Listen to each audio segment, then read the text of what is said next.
Sir Vijayasai Reddy గారు రాజకీయ సన్యాసం తీసుకున్న తర్వాత కూడా ఫుల్ గా పొలిటికల్ గా అయితే అంటే కామెంట్స్ చేయడంలో యాక్టివ్ గా ఉన్నారని చెప్పుకోవాలి. మొన్నే కోటరీ దాటి రావాలి జగన్మోహన్ రెడ్డి, లేకుంటే ఆయనకు రాజకీయ భవిష్యత్తు ఉందంటూ ఆయన మీద విమర్శించారు. ఇప్పుడు మరోసారి ఒక ట్వీట్ చేశారు.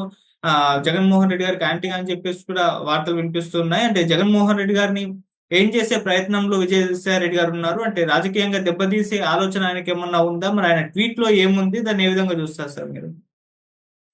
విజయసాయి రెడ్డి నిన్న మళ్ళీ ఒక ట్వీట్ చేశాడు. అంతకుముందు ఆయన సిఐడి విచారణకు హాజరయ్యాడు. కాకినాడ పోర్ట్ లిమిటెడ్ సంబంధించి వాటాల్ని కేవీ రావు దగ్గర నుంచి కాకినాడ పోర్ట్ కావచ్చు, కాకినాడ సెజ్ కావచ్చు, ఈ రెండిటికి సంబంధించిన ఆయన వాటాల్ని ఇటు తన చంద్రారెడ్డికి చెందిన ఈయన ఉన్నాడు.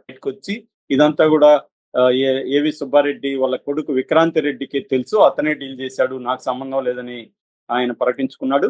అట్లాగే ఆయన ఇంకొక రెండు విషయాలు కూడా మాట్లాడాడు. ఒకటేమో ఆంధ్రప్రదేశ్ లిక్కర్ కుంభకోణం గురించి కసిరెడ్డి రాజ్ కసిరెడ్డి అంటారు, కసిరెడ్డి రాజశేఖర్ రెడ్డి దాంట్లో ప్రముఖంగా ఉన్నాడు అని మాట్లాడాడు. ఆయన ఇచ్చిన ఇన్ఫర్మేషన్ తోనే తెలుగుదేశం మీడియా, ఆంధ్రజ్యోతి, ఈనాడు దాని మీద ప్రముఖంగా రాశాయి. దాని మీద నేను సపరేట్ గా వీడియో కూడా చేశాను. దాని తర్వాత ఆయన జగన్ గురించి కూడా డైరెక్ట్ గా అటాక్ చేశాడు. ఇప్పటి వరకు జగన్ మీద డైరెక్ట్ గా అటాక్ ఒకసారి మాత్రం జగన్ కి రిప్లై ఇస్తూ చేశాడు. జగన్ ఏంటంటే విజయసాయి రెడ్డి భయపడి రాజ్యసభ సభ్యత్వానికి పార్టీకి రాజీనామా చేశాడని విలేకరులతో చెప్పినాడు. దానికి రిప్లై ఇస్తా ఆయన నాకు భయం అనేది లేదు, నేను దేనికి భయపడను అనేది, ఆయన విలువలు అనేవి నాకున్నాయి అని జగన్ కి సమాధానం ఇస్తూ ఫస్ట్ మాట్లాడాడు. రెండవది, మొన్న ఆయన్ని జగన్ గురించి ఎవరు అడగపోయినా జగన్ కి చుట్టూ కోటరీ ఉంది, ఆ కోటరీ మాటలు జగన్ వింటున్నాడు, అందుకనే జగన్ ఓడిపోయాడు, ఇప్పటికి కూడా అదే కోటరీలో ఉన్నాడు, ద్వితీయ శ్రేణి కోటరీ మాటలు వింటున్నాడు, ఇదే కానీ కంటిన్యూ అయితే జగన్ కి కష్టము, భవిష్యత్తు ఇబ్బంది అవుతుంది, ఎందుకంటే నేనేమి చెప్పలేను అని కూడా ఆయన మాట్లాడాడు. ఆ కోటరీ ఎవరు ఏంటి అనేది కూడా నేను సపరేట్ వీడియో చేశాను మన ఛానల్లో. ఒకప్పుడు ఈయన కూడా నెంబర్ 1 కోటరీలో ఉంటున్నాడు. రెండు రకాల కోటరీ, ప్రథమ శ్రేణి, ద్వితీయ శ్రేణి అనుకుంటే ప్రథమ శ్రేణి కోటరీలో సజ్జలతో పాటు ఈయన కూడా ఉన్నాడు ఒకప్పుడు. ఇప్పుడు ఏమైంది, ఆయన మళ్ళీ ఒక ట్వీట్ చేశాడు. ఈ ట్వీట్ చేయడానికి కారణం ఏంటంటే ఆయన మీద వైసీపీ వాళ్ళు చాలా మంది రివర్స్ అటాక్ చేయడం మొదలు పెట్టారు. మాజీ ఎమ్మెల్యేలు కావచ్చు, మాజీ మంత్రులు కావచ్చు, వీళ్ళందరూ ఆయన విజయసాయి రెడ్డిని విమర్శిస్తూ వీడియోలు చేయడం మొదలు పెట్టారు. దాంతో విజయసాయి రెడ్డి కూడా ఒక ట్వీట్ చేశాడు.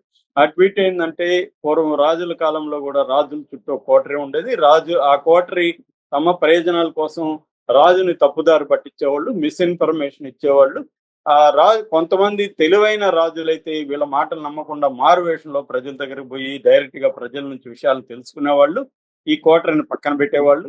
తెలివి లేని మూర్ఖులైన రాజులు కోటరీ మాట వినేసి రాజ్యం పోయేది, కోట పోయేది, కోటరీ పోయేది, కోట పోయేది అనేది మాట్లాడాడు. అట్లా జగన్ కూడా ఇప్పుడు మూర్ఖుడైన రాజా, తెలివైన రాజా అన్నట్టుగా ఆయన ప్రశ్న సంధించాడు. తెలివైన రాజు అయితే కోటరీని పక్కన పెట్టి డైరెక్ట్ గా ప్రజల్లోకి వెళ్తాడు, తెలివి తక్కువ రాజు అయితే కోటరీ మాటని ఫైనల్ గా ఆయనకి కోటరీ పోతుంది, కోటా పోతుంది, ఆల్రెడీ కోటా పోయింది కానీ కోటరీ పోలేదు అనేది ఇప్పుడు జగన్ మీద విమర్శలు. సో ఆయన చేసిన దాంట్లో తప్పు అయితే లేదు, ఎందుకంటే ఎవరైనా, జగనే కాదు ఎవరికైనా ఇది వర్తిస్తుంది. నీ చుట్టూ ఒక వలయం పెట్టుకొని ఆ వలయాన్ని దాటి ప్రజల్లోకి డైరెక్ట్ గా రాకపోతే ఈ వలయం ఏం చెప్తుందో దాన్ని నువ్వు నమ్మాల్సి వస్తుంది.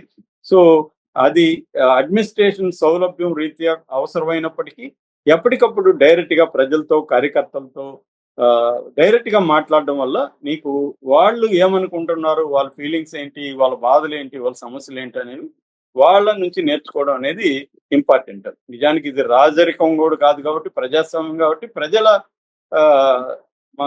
డైరెక్ట్ గా ప్రజల సమస్యల్ని ప్రజల దగ్గర నుంచి వినాలి. నిజానికి జగన్ కి ఒక యుఎస్పి అంటే అదే, నిరంతరం ప్రజల్లో జగన్ ఉన్నట్టుగా ఇంకే రాజకీయ నాయకుడు కూడా ఉండడు.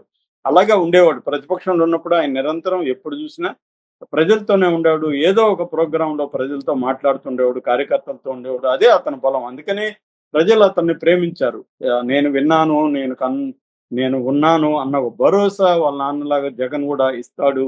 ఎందుకంటే ప్రజలకు చాలా మందికి తమ సమస్యలు చెప్పుకునేదానికి ఒక రాజకీయ నాయకుడు కావాలి, వినేందుకు ఒక హృదయం కావాలి వాళ్ళకి. అది జగన్ ప్రొవైడ్ చేయగలిగాడు గతంలో. ఆ తర్వాత అధికారంలోకి వచ్చినాక పరదాల మాటన ఉండిపోయాడు.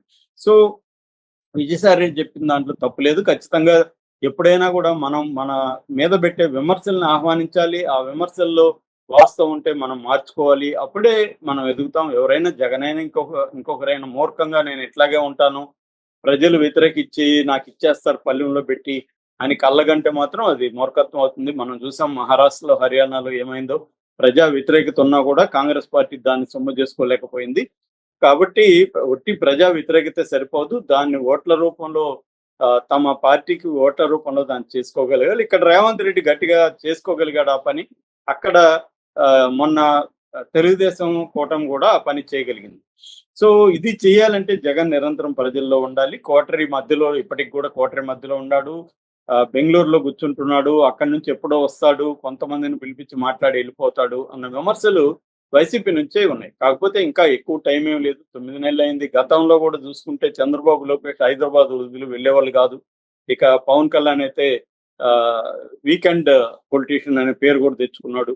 అయినా వాళ్ళు అధికారంలోకి రాగలిగారంటే తర్వాత ఒక 1 ఇయర్ 2 ఇయర్స్ తర్వాత కూడా జగన్ ఈ పని చేయొచ్చు. కానీ ఇప్పుడు ఏం చేస్తున్నాడు జగన్? ఎందుకు రావట్లేదు? అప్పుడంటే కరోనా వ్యవహారాలు ఏవో ఉన్నాయి వీళ్ళకి. ఇప్పుడు ఏమి లేవు కదా, జనంలోకి ఎందుకు వెళ్ళట్లేదు అనేది చాలా మంది జగన్ని ప్రశ్నిస్తున్నారు.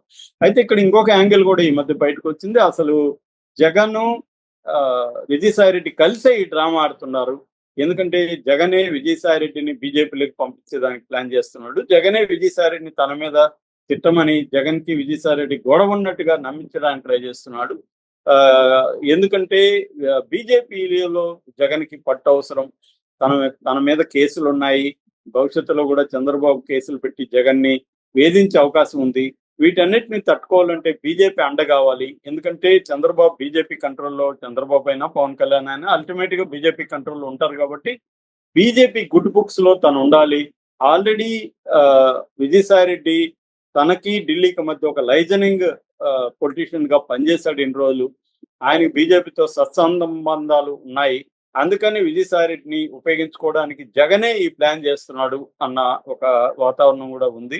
ఇంకొక యాంగిల్ ఏంటంటే విజయసాయి రెడ్డి వాళ్ళ కూతురు అక్రమంగా భీమునిపట్నంలో కట్టిన భీమిలి బీచ్ ఆక్యుపై చేసుకుని కట్టిన బిల్డింగ్ ను మొన్న కూలగొట్టారు. దాని డైవర్షన్ కోసమే విజయసాయి రెడ్డి ట్వీట్ చేశాడు.